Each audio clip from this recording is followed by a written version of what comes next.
I walk through my own front door, still hunched over from the stitches in my abdomen, and my brother doesn't even look up from his phone. Then he does, and the first words out of his mouth aren't, "Are you okay? They're nice of you to finally come home, quit faking it, and get dinner on the table this second. 4 days in the hospital, emergency surgery, a ruptured appendix that nearly killed me, and this is what's waiting." But here's the thing. Derek doesn't see the man standing right behind me. And when he does, his face goes white. My name is Stella. I'm 23 years old. If you're watching this, please subscribe and let me know where you're watching from. To understand how I ended up here, I need to take you back to the day my mom called and asked me to help my family just for a little while. I'm 19, just signed a lease on a 1-bedroom apartment 10 minutes from campus. Nothing fancy. Thin walls, a radiator that clings at night, a kitchen barely big enough for one person beats mine. I pay for it with 2 part-time jobs and what's left of my student loans. Then my mom calls. Derek lost his job again. She says her voice does that thing half sigh, half accusation, like it's already my problem. He just needs a place for a few months. You have that apartment now. My brother is 23 at the time, 4 years older than me. He got fired from a warehouse gig for showing up late too many times. Mom says it's bad luck. I say it's a pattern, but I don't say that o' her. He'll pay half the rent. She promises, "I raised you 2 alone after the divorce. You know that, Stella. When I ask for something, it's because I have no one else to ask. So I say yes, because that's what you do. When the woman who worked 3 jobs to keep the lights on asks you for something, you say yes. You don't calculate. You don't negotiate. You just open the door. Derek moves in on a Sunday, drops 2 garbage bags of clothes on my couch and says, "This will work." First month, he gives me $200. I cover the rest. Second month.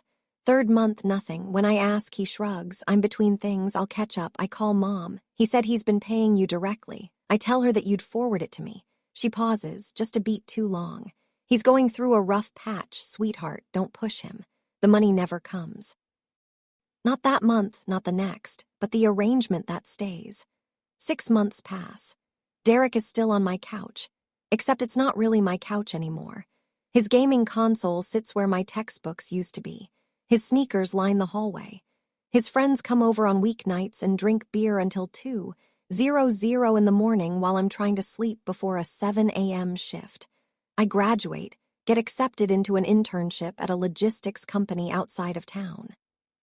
The pay is low, barely above minimum, but it's a foot in the door. I need sleep. I need quiet. I need the kitchen counter clear so I can meal prep for the week. Instead, I come home to dishes piled in the sink, takeout boxes on the stove, and Derek stretched across the couch watching something loud. "Hey," he says without looking up. "What's for dinner?" It starts like that, casual, like a joke. But jokes stop being funny when they happen every single night. I cook because it's easier to make 2 plates. Then it becomes expected, then it becomes required.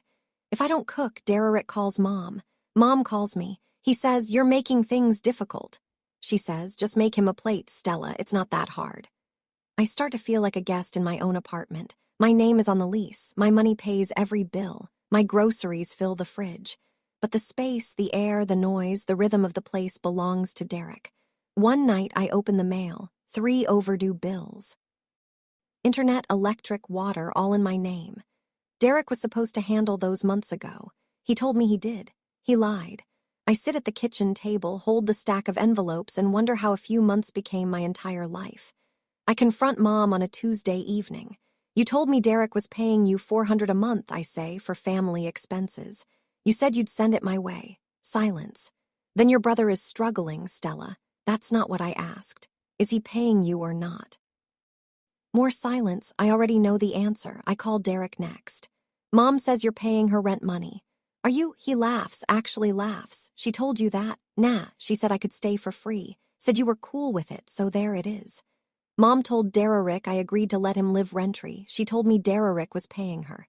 Neither version was true. The only constant was me writing checks, buying groceries, scrubbing pans, saying nothing. But here's the part that burns. I also send Mom $300 a month, a family fund she calls it. Started when I got my first real paycheck. Just a little something to help your mother out. I never question where it went because questioning felt like betrayal. I try to bring it up carefully. Mom, what exactly do you use the 300 for? She cries. Right on cue after everything I sacrificed, working double shifts, skipping meals so you two could eat, this is how you repay me. And just like that, the conversation is over. Because how do you argue with someone who reminds you she starved so you wouldn't? How do you hold a boundary when the other person holds your guilt? You don't. At least I didn't. Not then. I hang up. I send the 300. I cook Derek's dinner and I push the anger so deep it doesn't have a name anymore, just a weight I carry everywhere. Fast forward 4 years since Derek moved in. I'm 23 now, working full-time as an intern at Belmer Logistics. My supervisor is a man named Adrian Hall, operations director, mid-30s, sharp, quiet, the kind of person who notices things without announcing it. I'm good at my job, better than good. But I'm running on fumes. I've lost weight I didn't need to lose. My sleep is broken. I get headaches that start behind my eyes and don't leave for days. And for 2 weeks now, a dull ache has been sitting low in my abdomen. It comes and goes. I ignore it because who's going to cook for Derek if I'm out sick? Who's going to pay the electric bill? Who's going to hold everything together? My best friend Sarah, she's a nurse at County General, catches me wincing at lunch. Stell, you need to get that checked. It's just stress. You've been saying that for 2 weeks. Let me drive you to the ER. I'm fine. She gives me a look that says she doesn't believe me but won't push. Not yet. At work, Adrian pauses by my desk. You keep holding your side, he says. Not a question, I'm fine, I say again. The word is starting to taste like a lie. That night, I'm in the bathroom brushing my teeth when the pain hits. Sharp, sudden, like something tearing inside me. I double over, my knees hit tile, my vision goes gray. I hear Derek in the next room. The TV is loud. He heard me fall. I know he did because the floor shook. He bangs on Theodore once. You good? I'm trying to watch something. I lie on the bathroom floor, phone in my hand, and call Sarah. Sarah calls 911 before I finish my second sentence. The paramedics arrive in 14 minutes. Derek opens the front door in sweatpants and a stained t-shirt, looks at the 2 EMTs in the stretcher and says, "Does this really need to be so loud? It's almost midnight." They find me on the bathroom floor, curled on my side, barely conscious. One of them says something about my pulse being too fast. They load me onto the stretcher. I see the ceiling of my apartment slide past. Water stain near the kitchen. The light fixture I replaced myself last winter. Derek watches from the couch. Doesn't stand up. Doesn't grab my hand. Doesn't ask where they're taking me. At the hospital, the surgeon tells Sarah what she already suspected. Ruptured appendix, peritonitis setting in. Another few hours and we'd be looking at sepsis. I go into surgery at 1:30 in the morning. When I wake up, Sarah is in that chair beside me, still in her scrubs from her own shift that ended hours ago. Derek, I whisper. She shakes her head. He hasn't called. Over the next 4 days, I lie in a hospital bed with a drain in my side and an IV in my arm. Sarah visits every day. My coworkers send a card. Adrian emails me personally. Don't think about work. Your position is safe. Heal first. My mother calls once. Sarah answers because I'm asleep. How is she? Sarah asks, hopeful, but Mom doesn't ask about the surgery, doesn't ask about the diagnosis. Instead, she says, tell Stella to call Derek. He hasn't had a proper meal in 2 days. Sarah hangs up without responding. When she tells me later, she doesn't editorialize. She just holds my hand. She doesn't have to say anything. We both know what it means. Day 3. I'm sitting up now, which counts as progress. The drain is out. The IV stays. My abdomen feels like someone rearranged my organs and forgot to put everything back. Sarah brings my laptop so I can check a few emails, not because the company needs me, but because staring at the ceiling is starting to feel like drowning. There's a message from Adrian, teams handling everything, focus on recovery, no rush, short, professional, kind without being soft, that's him. Sarah sits on the edge of the bed. She's been uncharacteristically quiet all morning. I know that look. She's deciding whether to say something. Just say it, I tell her. She folds her hands, exhales. Stell, Derek hasn't texted you once. Not one message. Your mom hasn't come. You almost died in your bathroom, and the only people here are me and a card from your coworkers. I stare at the window. There's a tree outside with new leaves. I focus on that instead of the pressure building behind my sternum. I know, I say. You could have died, she says, quieter now, and they're worried about dinner. The silence between us stretches thin. Not uncomfortable, just heavy, like something is settling into place. Can you do me a favor? I say. Anything. Go to my apartment. Top drawer of my desk, there's a folder, the one with the blue tab, my lease agreement. Bring it. Sarah blinks. She doesn't ask why. She just picks up her keys and says, I'll be back in an hour. After she leaves, I lie back down and look at the ceiling again. But this time I'm not drowning. I'm planning 30 days. That's what the law says. 30 days notice for an unauthorized occupant. I close my eyes and start counting. Day 4. The doctor signs my discharge papers at 10 in the morning. He's serious when he tells me the rules. No lifting over 5 pounds, no prolonged standing, no strenuous activity for at least 2 weeks. If you feel sharp pain, fever, or anything unusual, you come straight back. I nod. I've been given 3 prescriptions. Antibiotics, painkillers, something for inflammation. Sarah was supposed to pick me up, but 10 minutes ago, she texted pile-up 3-car accident. So then another text 2 minutes later said, he can take you, he has the morning free. Is that okay? I hesitate, this is my boss's boss. But it's also a 15-minute drive. And the alternative is a taxi I can barely afford, okay? I type back, pulls up in a dark gray sedan at 11 sharp. He's in a button-down, sleeves rolled to the elbow. No tie. He opens the passenger door without a word and takes my hospital bag from my hand before I can protest. How are you feeling? He asks as we pull out. Like I've been opened up and stapled back together. He almost smiles. That's medically accurate. We talk about small things on the ride, a project at work, a client deadline that moved. He doesn't ask about my family. I don't offer. The car smells like coffee and something clean. When we arrive at my building, he helps me up the stairs slowly, one step at a time. My stitches pull with each one. He carries my bag without being asked and waits as I find my keys. I unlock the door, push it open. The smell hits first. Old food, stale air. 4 days of neglect packed into 600 square feet. And there on the couch, Derek. Derek is sprawled across the cushions. Phone in one hand, remote in the other. The TV is blaring a game show. There are beer cans on the coffee table. 3, no, 4 of them. A pizza box on the floor, lid open, one dried-out slice left. He hears the door and turns his head, sees me hunched, hand pressed against my side, still in the wrinkled clothes Sarah brought to the hospital. Nice of you to finally come home, he says. Flat, bored, like I've been at the grocery store. Quit faking it and get dinner on the table this second. I stand in the doorway. I don't cry. I don't gasp. I just look at him. Then Derek's eyes shift past my shoulder. His jaw loosens. Adrian steps into the frame of the doorway behind me. 61 button down, the kind of posture that belongs in a boardroom. He's holding my hospital bag in one hand. The discharge paperwork is visible, poking out the top, the hospital logo bright against the white paper. The apartment goes quiet except for the TV. Derek's mouth opens, closes, opens again. Who's this? I don't answer him. I don't introduce Adrian. I don't explain. Instead, I walk past Derek slowly because fast isn't an option and into the kitchen. I look at the sink. Plates crusted with food. A pot with something blackened inside. A glass with a dried ring of milk.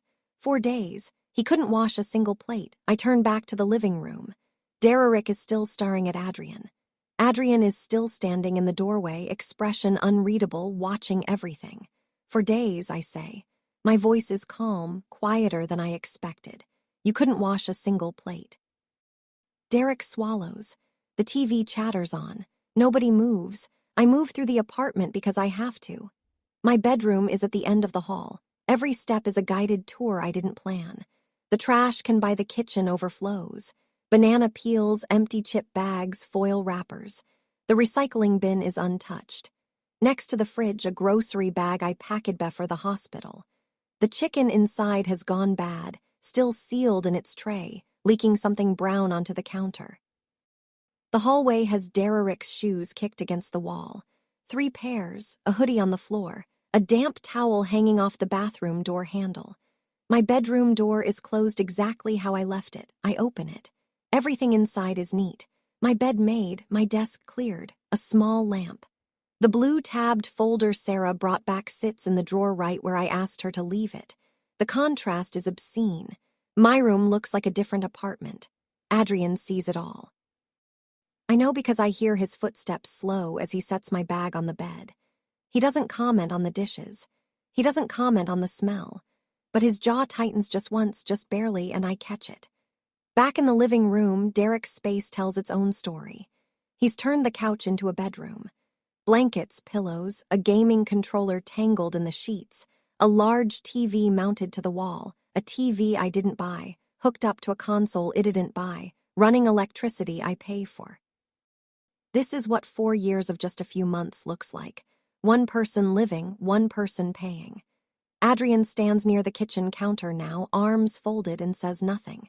He doesn't need to. The apartment has already said everything. I sit down at the kitchen table, open the top drawer, and pull out the lease. Derek has recalculated. I can see it in his eyes.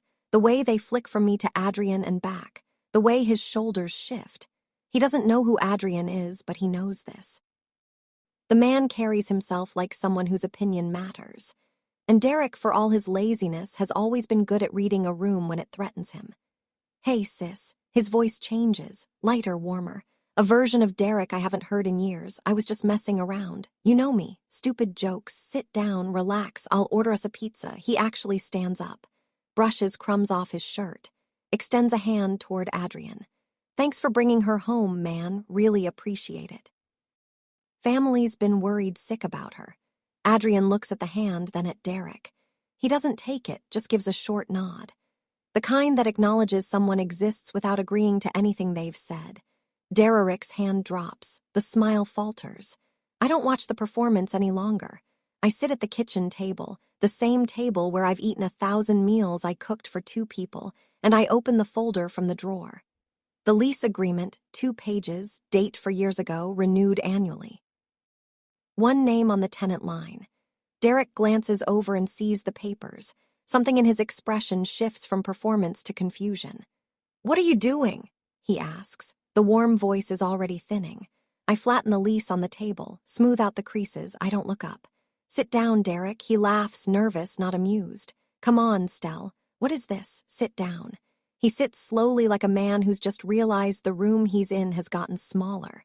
Adrian stays where he is, watching, saying nothing. I place my finger on the line that matters. Tenant name, one name, mine. This is the lease for this apartment, I say. Signed by me, renewed by me every year for 4 years. My name, my signature, my social security number. Derek shifts in his seat. "Yeah, and you're not on it. You were never on it. Mom said, Mom doesn't own this apartment. She doesn't rent this apartment. She doesn't pay for this apartment. I do." He opens his mouth. I keep going. "You don't pay rent, Derek. You've never paid rent. Not 1 month in 4 years. You don't pay utilities. You don't pay for internet. You don't buy groceries. I have every bank statement that proves it." His eyes dart to Adrian, then back to me. His foot bounces under the table. "So what?" he says, voice rising. "You're kicking me out after everything." I fold my hands on the lease. My stitches pull. I ignore them. "I'm giving you 30 days notice. That's the legal requirement for a month-to-month occupant in this state. I'm giving you the full period. You can't be serious. 30 days, that's not a negotiation." "That's a courtesy." Derek's face reends. He pushes back from the table, the chair scraping hard against the floor. For a second, he just stands there, hands clenched, chest heaving. Then he pulls out his phone. "Fine," he says. "Fine, I'm calling Mom." He punches the number and puts it on speaker. Whether to intimidate me or because he needs backup, I don't know. The dial tone fills the kitchen, thin, sharp, ringing between the unwashed plates and the stale air. Pamela Anderson picks up on the second ring. "Derek, what's wrong?" He looks at me. "Tell her, Stella, tell Mom what you're doing." I lean forward. "Hi, Mom." Mom's voice hardens the instant she hears mine. "Stella, what's going on?" "Derek says you're threatening to throw him out." "I'm not threatening, I'm notifying. You can't do that. He's your brother. He's an adult who's lived in my apartment for 4 years without paying a dime. He's going through a rough patch. Mom, I almost died 4 days ago. That pauses her half a second. No one came to the hospital. I continue. You didn't visit. Derek didn't call, not once.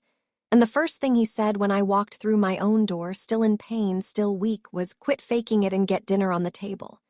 The speaker crackles with silence. Derek won't look at me. He stares at the phone between us like it might save him. "You're exaggerating," Mom says finally. "Derek told me it was just a stomach bug. You were only gone a few days." I look at Adrian. He's standing near the kitchen counter, arms at his sides. He doesn't nod. He doesn't signal. He just meets my eyes and holds them. Steady, present, I look back at the phone. "He told you it was a stomach bug," that's what he said. "It was a ruptured appendix. Mom, emergency surgery. The surgeon said another few hours and I would have gone septic." This time the silence is longer. I hear something shift on Mom's end. A chair maybe, or her weight. "Derek," she says slowly. "You told me she had a stomach ache." Derek's jaw flexes. He says nothing. And there it is. A crack in the wall they built together. A tiny fissure where the light gets in.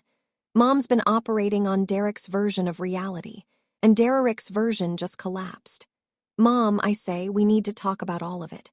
I'm standing in my own kitchen, stitches still pulling, phone on speaker, and my mother is telling me I'm exaggerating about nearly dying.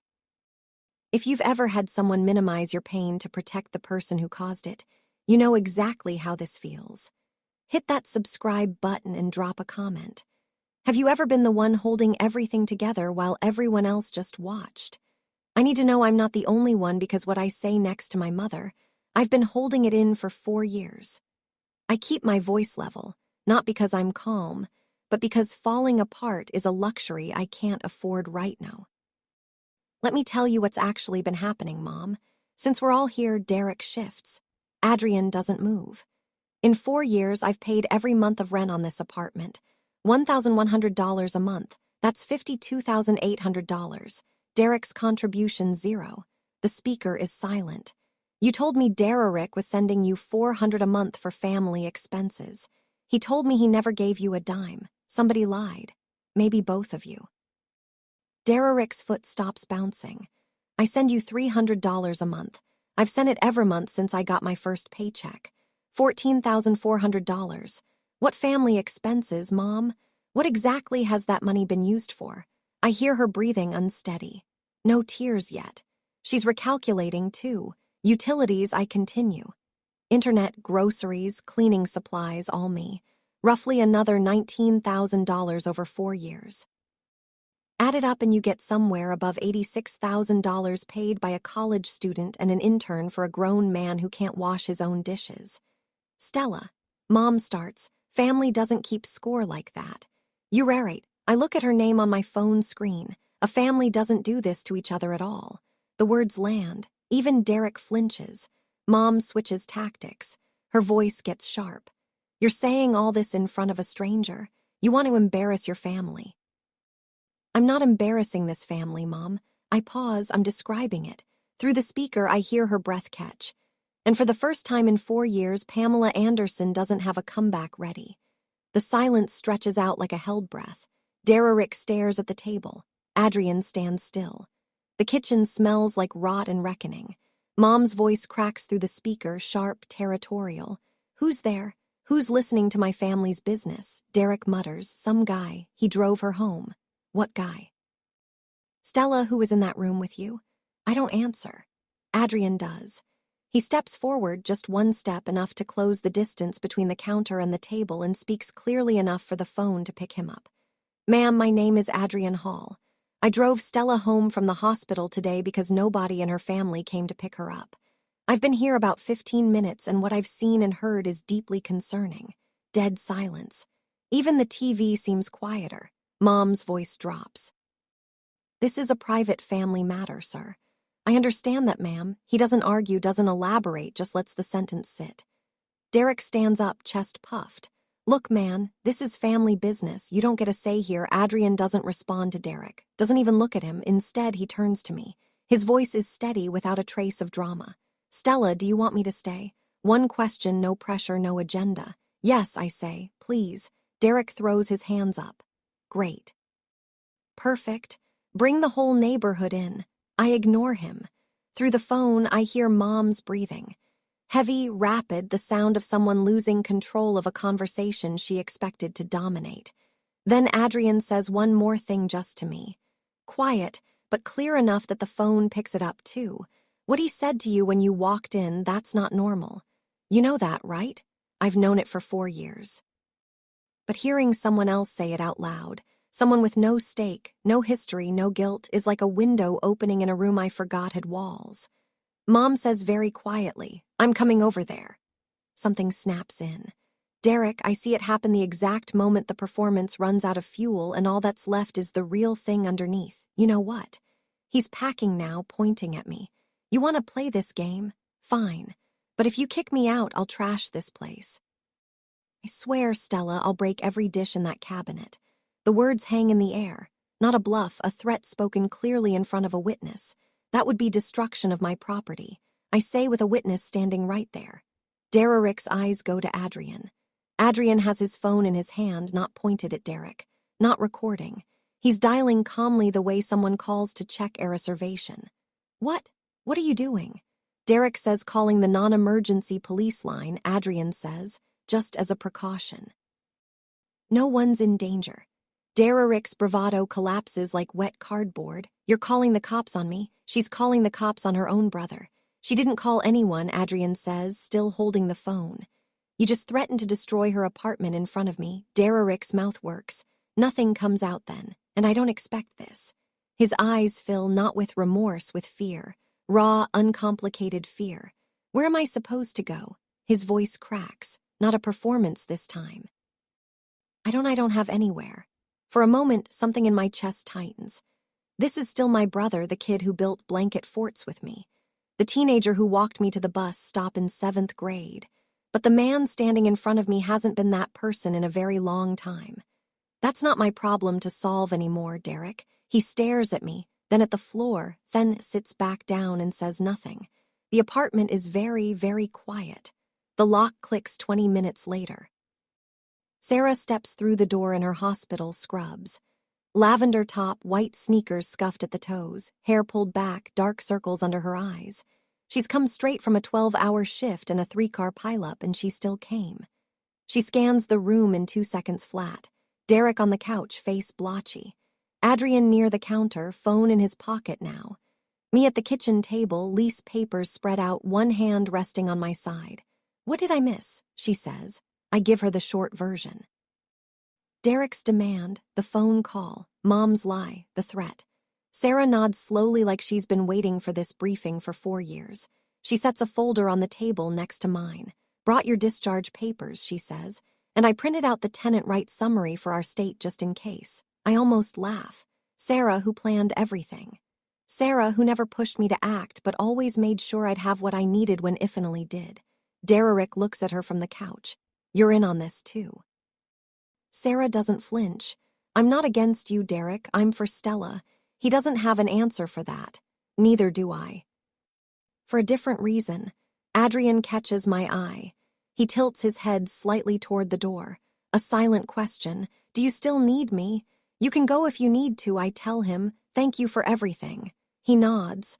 Call if anything escalates. He means it. Not as a gesture, but as a fact. Then he walks out and closes the door behind him quietly. 3 down to 2. Me and Sarah on one side of the kitchen table, Derek alone on the other, and Mom 40 minutes away driving toward us at a speed I can only imagine. She arrives in 43 minutes. I know because I watched the clock on the microwave the entire time. The knock is sharp. 3 raps, no pause. Sarah opens the door. Mom steps in wearing a coat thrown over pajamas, slippers. She drove here in slippers. Her eyes sweep the room. Sarah in scrubs, me at the table. The lease papers. The bank statements I've pulled from my desk drawer in the time since she called. Then she lands on the apartment itself. The dishes, the trash, the stale air.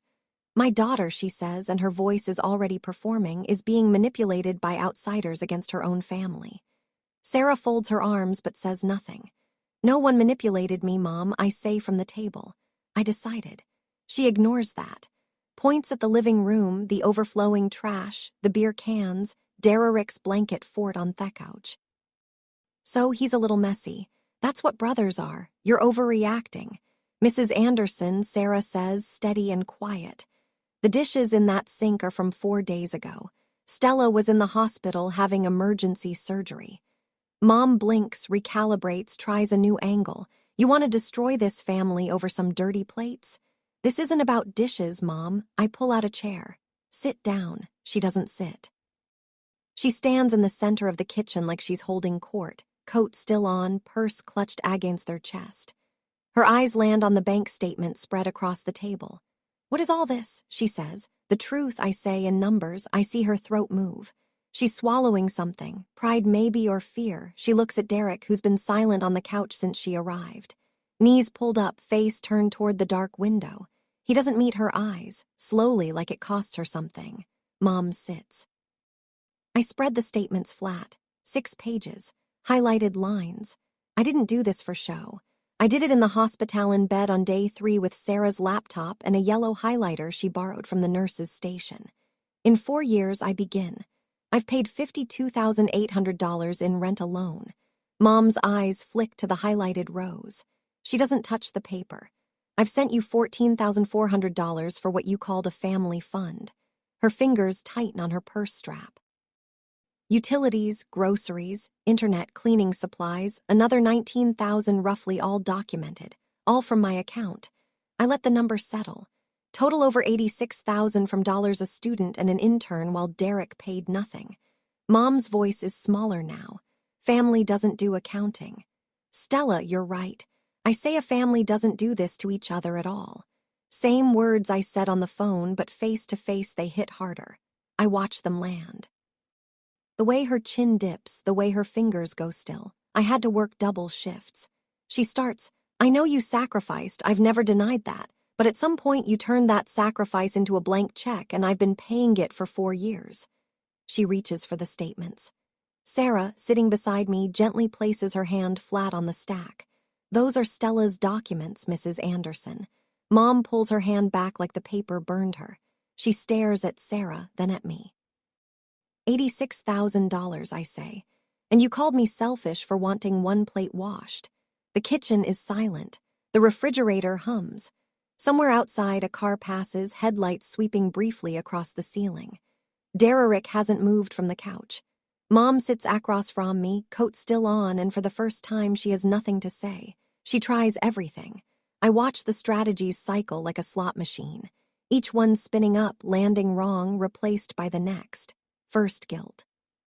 I sacrificed my entire life for you too. Everything I had went to this family.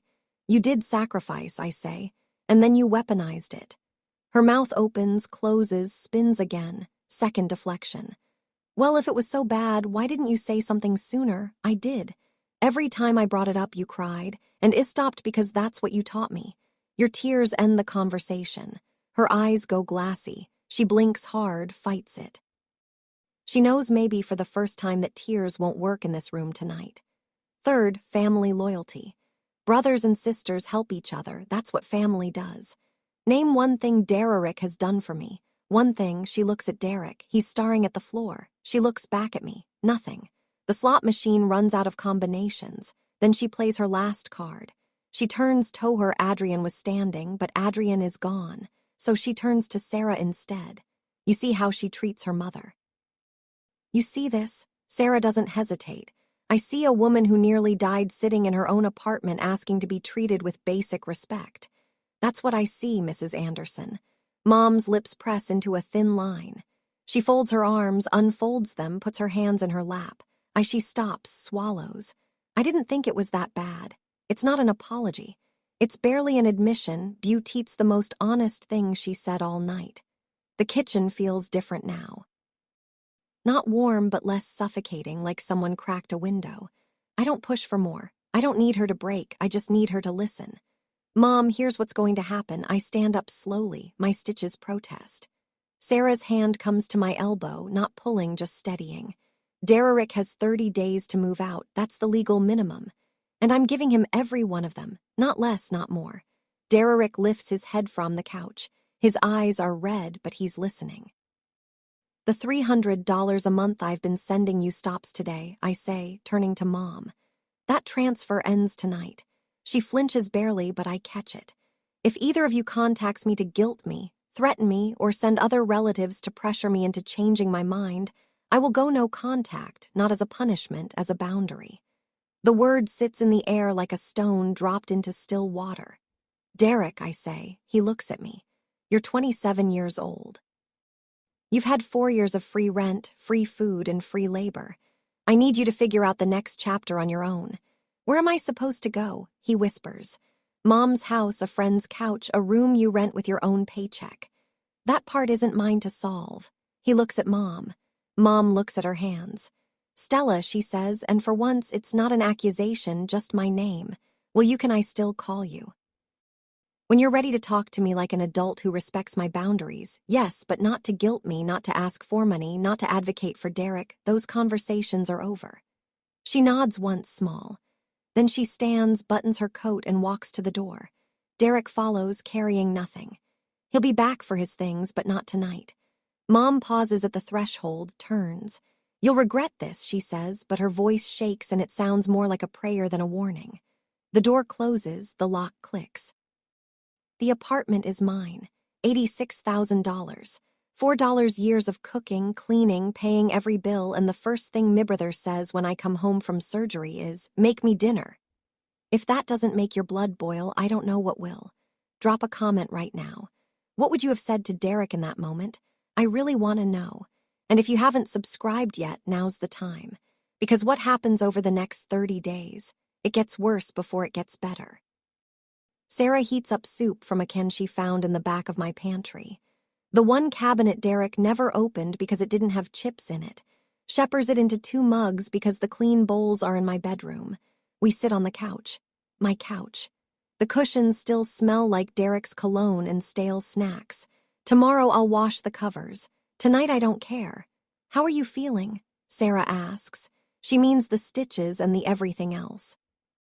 Like I've been carrying a backpack full of bricks, I say, and someone just cut the straps. She reaches over and squeezes my hand. Doesn't say anything, doesn't need to.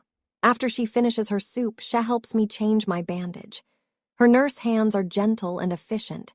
She's done this 100 times, but never on me. When she smooths the adhesive down, I flinch and she pauses. Sorry, it's fine. It just catches. She stays the night, sets up the air mattress in my room because the couch is enemy territory for now. Before she turns off the light, she looks at me. Stell, you did the right thing. I know. No, I mean you really did. I've been wanting to say something for years, but it had to come from you. Why? Because if I'd pushed, you would have felt like one more person trying to control your life. I think about that as the room goes dark. She's right. If Sarah had forced this 2 years ago, I would have resented her. It had to be mine. I lie in bed and listen. No TV blaring through the wall. No heavy footsteps in the kitchen at midnight. No beer cans clinking. Just the radiator, the distant hum of traffic, and my own breathing. I haven't heard my own apartment this quiet in 4 years. It sounds like freedom. It also sounds a little like grief. Day 3. After the confrontation, the messages start arriving like clockwork. Aunt Helen, 8:14. Stella, your mother is devastated. Derek is your blood. Think about what you're doing. Uncle Robert, 10:30. Family sticks together, kiddo. Don't let pride ruin something you can't get back. Grandma Joyce, 2 p.m. Call your mother. She's been crying for 2 days. I read each one. I don't respond immediately. I sit at my kitchen table clean now because I spent yesterday scrubbing it myself. And I think about what Mom told them versus what actually happened. When Aunt Helen calls that evening, I pick up. Stella, honey, you can't throw your brother out on the street. Your mother is worried sick.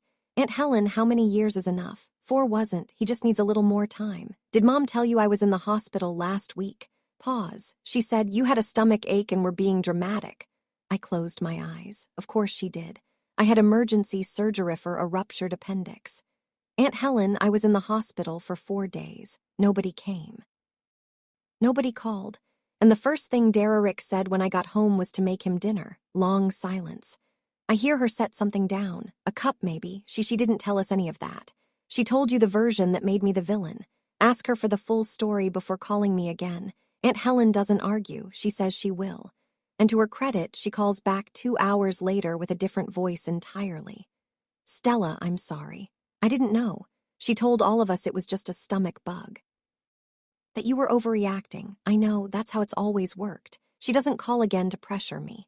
Neither does Uncle Robert. Even Grandma Joyce goes quiet. The narrative is unraveling, one relative at a time. Day 10. Derek texts ahead, a first. Coming to get my stuff around noon, I text back. Sarah will be here. He doesn't argue. He shows up at 12:15 in a borrowed truck. He looks different. Not bitter exactly, but smaller, like something's deflated behind his ribs. He's wearing jeans and a clean shirt, which is more effort than I've seen him make in months. Sarah sits at the kitchen table with a book, present, but not confrontational. I stand by the hallway, arms folded, watching. Derek packs silently for 20 minutes, clothes and garbage bags. Same as the day he moved in. Gaming console into a box, his TV off the wall, leaving 2 dark holes in the drywall where the mount was. When's done, he stands in the middle of the living room, garbage bags at his feet, and looks at me. Stell, his voice is rough. I know I messed up. Give me 3 more months. I'll find a job. I'll pay you back. You've had 4 years, Derek. I know that. But what? He looks at the floor, at the holes in the wall, at Sarah, who hasn't looked up from her book. I just thought things would always stay the same, he says quietly. I didn't think you didn't think I'd actually stand up for myself. He doesn't deny it. I love you, Derek, I mean it, but I can't set myself on fire to keep you warm anymore. He blinks hard, picks up his bags. At the door he pauses, hand on the frame, and for a second I think he's going to say something. An apology maybe, or something cruel, but he just nods once. Then the door shuts. Sarah turns a page. You okay? Getting there. Day 25. My phone rings at 7 in the evening. Mom. I let it ring 3 times, then I pick up. Stella, her voice is different. No edge, no performance, just tired. Hi, Mom. Derek moved back in with me. He's been here since that night. I know, it's a lot having him here full time. I don't say I told you so. I don't need to. She's living it now. I didn't realize, she says slowly like each word cost her something. How much you were doing, the cooking, the cleaning, the bills, all of it. I didn't. She stops, takes a breath. I thought you were fine, Stella. I thought you could handle it. You've always been strong one. I am strong, Mom. That's why I survived. But it shouldn't have been a survival situation. Silence. I hear her kitchen in the background, a faucet running, maybe. Derek's voice muffled somewhere in the house. The money I sent you, I say. The $300 a month. What was it actually for? More silence than very quietly. My rent for my apartment. I was short every month. I used what you sent to cover the gap. There it is. No family fund, no shared expenses, just my mother, too proud to admit she was struggling, turning her daughter into a silent subsidy. I'm sorry, she says. The words land unevenly like she's never said them to me before. Maybe she hasn't. I'm not punishing you, Mom. I'm protecting myself. I know. A pause.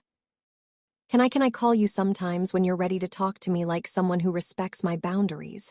Not to guilt me, not to ask for money, not to speak for Derek. Okay, we hang up. I sit with the phone in my hand for a long time looking at nothing. It's not forgiveness, not yet, but the door isn't locked. Day 30. Derek's belongings are gone. Every last garbage bag, every cord, every stray sock behind the couch. The wall has 2 holes where his TV was, and there's a faded rectangle on the carpet where his shoes used to pile up. Evidence of occupation, nothing more. Sarah comes over with a spackle kit and a 6-pack of sparkling water. We fix the holes. We mop the floors. We scrub the kitchen. Not the way I used to, fast and resentful at midnight, but slowly with music playing from my phone. I rearrange the living room. My desk goes by the window now. A second-hand lamp from the thrift store on the corner. A small plant Sarah brought a pose because she says they're impossible to kill just like you. I set up auto-eye for the bills, something I never did before because managing everything manually felt like the only control I had. Now I let go of it. The rent comes out on the 1st, electric on the 15th, groceries budgeted weekly. The $300 I used to send Mom stays in my account. It's the first surplus I've had in 4 years. I don't celebrate. I just look at the number and feel something I haven't felt since I was 19. Breathing room. That night I cooked dinner. Pasta with garlic and olive oil. Nothing complicated. I eat it at the kitchen table alone on a plate. I washed myself in an apartment that smells like lemon cleaner instead of neglect. It's quiet, not the silence of loneliness, the silence of ownership. My phone buzzes. A text from Sarah. How's the first night as a free woman? I look around my apartment. My clean, quiet mine apartment.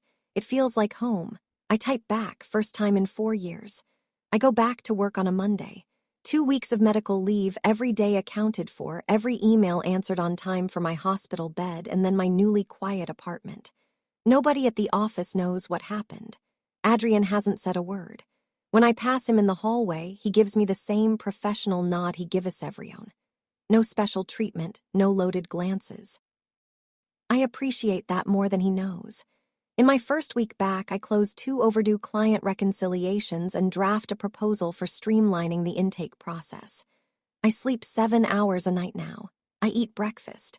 My hands don't shake when the phone rings. At the end of the second week, Adrian emails me. Meeting at 3, my office. Bring your portfolio. I sit across from his desk at 3:00, folder in my lap, expecting a performance review. Your internship contract ends in 6 weeks, he says. I know. He slides a paper across the desk. A full-time offer. Operations coordinator, benefits, salary, start date the Monday after my internship ends. This isn't charity, he says before I can speak. Your output has been consistently above your cohort since month 2. I flagged you for this position before your leave. I read the offer. The salary is modest but real. Enough to live on with room to save, health insurance, paid time off, things I've never had. Thank you, I say. And in me and the job, but also the ride home, the silence he kept, the one sentence in my kitchen that cracked 4 years of denial wide open. He nods. Thank you for the good work. That night I call Mom, a short call. I got offered a full-time position. Congratulations, Stella. No guilt, no pivot, just 2 words, small. But after everything, small feels enormous. 2 months after the night, everything changed. I get a text from Derek. It's short, no preamble, no performance. Got a job, warehouse, part-time, but they said full-time is possible if I show up. I read it twice. Show up. That's the bar now. And for the first time in a very long time. He's clearing it. I hear from Mom in pieces, not because she calls often, but because Aunt Helen checks in now, gently, carefully, the way someone tends a garden they neglected. Through her, I learned that Derek is sleeping in his old bedroom at Mom's place. He helps with the trash on Wednesdays. He washes his own plates. I also learned that Mom is tired, not the performative exhaustion she used to deploy on the phone. The real kind, the kind that comes from living with the consequences of your own choices. She's doing Derek's laundry, cooking his meals, listening to his complaints about the warehouse. All the things I used to do, now hers again. I don't feel satisfaction about that, but I don't feel guilt either. That's new. Derek's text sits in my messages for 2 days before I respond. Not because I'm punishing him, because I'm figuring out what to say. I settle on, "That's good, Derek, I hope it works out." No exclamation point, no heart emoji, no I'm proud of you, because that would be taking ownership of his progress, and I've spent too long carrying things that aren't mine. He doesn't text back. That's fine. I think about the brother who built blanket forts, the kid who chased the ice cream truck so I wouldn't miss it. I wonder if that person is still in there underneath the entitlement and the fear. I hope so. But finding him isn't my job anymore. It's his. Saturday morning, Sarah and I sit in a coffee shop 3 blocks from my apartment, a place I've walked past 100 times but never entered because I was always rushing home to cook or clean or pay something. She orders a lavender latte. I get black coffee. She raises an eyebrow. I'm trying new things, I say. She laughs. Stell, black coffee is the opposite of trying new things. New for me, I always made what Derek wanted. She sets her cup down, folds her hands. I know this posture. It means she's about to say something she's been sitting on. You know, I almost said something to you 100 times. I know. Sophomore year when he ate the groceries you just bought and you cried in my car. Junior year when your mom called you selfish on speakerphone. Last Christmas when you left your own apartment to sleep at my place because Derrick had friends over and they wouldn't leave. I remember all of it. So why didn't I push harder? I look at her, because it had to be my decision. She nods slowly. If I'd pushed, you would have felt like one more person trying to run your life. And I didn't want to be that. You weren't. What was I then? I think about the discharge papers, the tenant rights printout, the air mattress in my room, the soup in a mug. 4 years of showing up without forcing my hand. You were the person who held the door open, I say while I figured out how to walk through it myself. Her eyes get bright. She blinks hard, takes a sip off her latte to cover it. That's the nicest thing you've ever said to me. Don't get used to it. We both laugh. And for the first time in as long as I can remember, the laughter doesn't feel like a break from something. It feels like the main thing. 3 months since the night I stood in my kitchen with stitches in my side and a lease in my hand. I'm an operations coordinator now. I have business cards with my name on them. I've led 2 project meetings and 1 client presentation. My supervisor, a woman named Janet, because Adrian shifted to a different division, told me last week that I'm the most organized hire they've had in years. I didn't tell her it's because I spent 4 years running a household on no budget and no sleep. Some skills transfer. My apartment looks different now. There's a rug in the living room, a deep green thing I found at a weekend market, a bookshelf I assembled myself filled with novels I'm finally reading. A candle on the kitchen counter that smells like cedar and orange.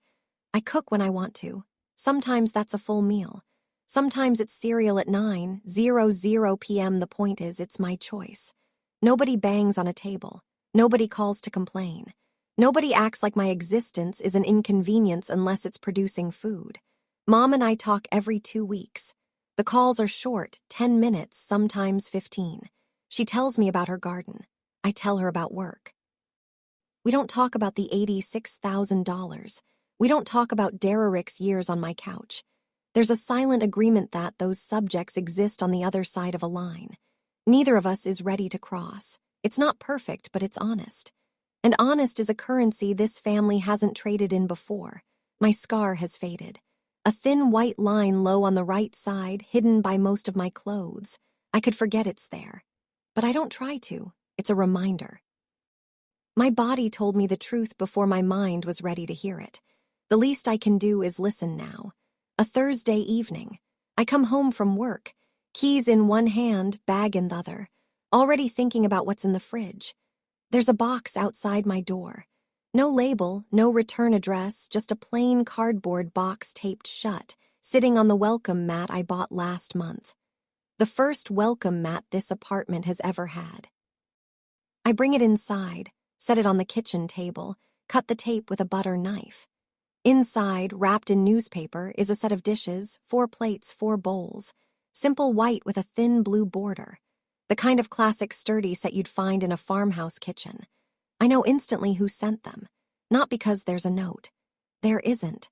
But because these dishes look exactly like the ones my grandmother used to serve Sunday dinner on when I was small before the divorce, before things got complicated. Before Mom stopped being someone who set a table and became someone who set traps. Mom remembered. Out of everything, the arguments, the silence, the numbers, she remembered the dishes I loved as a kid. I sit at my table and hold one of the plates. It's heavier than it looks. Solid. I don't call her. Not tonight. Instead, I wash each piece by hand. Dry them with a clean towel. Place them in the cabinet. The cabinet that used to hold Derrick's protein powder and energy drinks. Then I cook dinner. Chicken with rosemary. A salad with the good olive oil. I eat on one of the new plates at my kitchen table in my quiet apartment. It's not forgiveness. Not yet. Maybe not for a long time. But it's something, a small wordless gesture that says, I see you. I remember what mattered. I eat slowly. I don't wash the plate right away. I just let it sit there on the table looking like it belongs because it does. I run into Adrian at a quarterly all-hands meeting. Different division now, but same building. He's in a suit, charcoal, no tie, presenting logistics projections for the Southeast region. Confident, measured, the same man who stood in my kitchen and said 4 words that rewired my brain. After the meeting, we end up at the same coffee station in the break room. He pours a cup. I pour a cup. We stand side by side for a moment without saying anything. And it's not awkward. It's just quiet.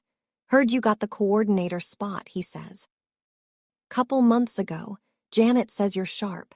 He takes a sip, not surprised. I stir my coffee. There are things I want to say. Thank you for the ride, for staying, for that one sentence that cracked something open in me, but the words feel too big for a break room. And Adrian isn't the kind off person who needs a speech. I stopped carrying weight that wasn't mine, I say instead. He looks at me, nods once. That's the hardest thing to put down. He doesn't ask about Derek, doesn't ask about Mom, doesn't reference the apartment or the dishes or the phone on speaker. That night exists between us as a shared fact. Not a bond, not a debt, just something we both saw. Good work on the intake proposal, by the way, he says as he turns to leave. Thanks, keep going. 2 words. He means the job, Hemian's everything else too. I stand in the break room after he leaves, holding my coffee, looking out the window at the parking lot.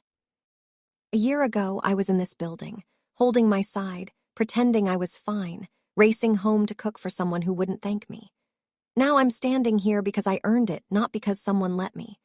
The coffee tastes better than it should. It's a Tuesday evening. The apartment is quiet. The candle on the counter, cedar and orange, flickers against the window glass. Outside, the sun is going down over the rooftops of my ordinary little neighborhood, painting everything gold and long-shadowed. I'm sitting on the couch. My couch. Not the same cushions Derek claimed. I replaced those last month. New covers, new throw blanket, a pillow Sarah gave me that says no in cursive, which she thought was hilarious and which I pretend to hate but actually love. I pull my knees up and look around. The bookshelf, the rug, the dishes in the cabinet, blue bordered, clean, mine, the kitchen table where I laid out 4 years of receipts and said enough. The hallway where Adrian stood holding my hospital bag, seeing everything. People say blood is thicker than water, but they leave out the rest of that phrase, the original one. The blood of the covenant is thicker than the water of the womb. The bonds you choose are stronger than the ones you're born into. I didn't lose my family that night. I lost the version of family that was draining me, and I found something I'd been missing for a long time, the right to take up space in my own life. If you're standing where I stood, stitches still pulling, someone shouting at you to serve them when you can barely stand, I want you to hear this. You are allowed to sit down. You are allowed to say no. You are allowed to choose yourself, not because you're selfish, because you matter, because the person holding everything together deserves to be held too. The candle flickers. The apartment hums. And for the first time in a very long time, I'm not waiting for someone to knock. I'm just here home. That's my story. If you made it this far, you already know why I had to tell it. Now I have a question for you. If you could go back and set one boundary you were too afraid to set, what would it be? Drop it in the comments. I read every single one. And if this story reminded you of someone who needs to hear it, share it with them. Sometimes one story is all it takes. Check the description for more stories like this one. If you haven't subscribed yet, what are you waiting for?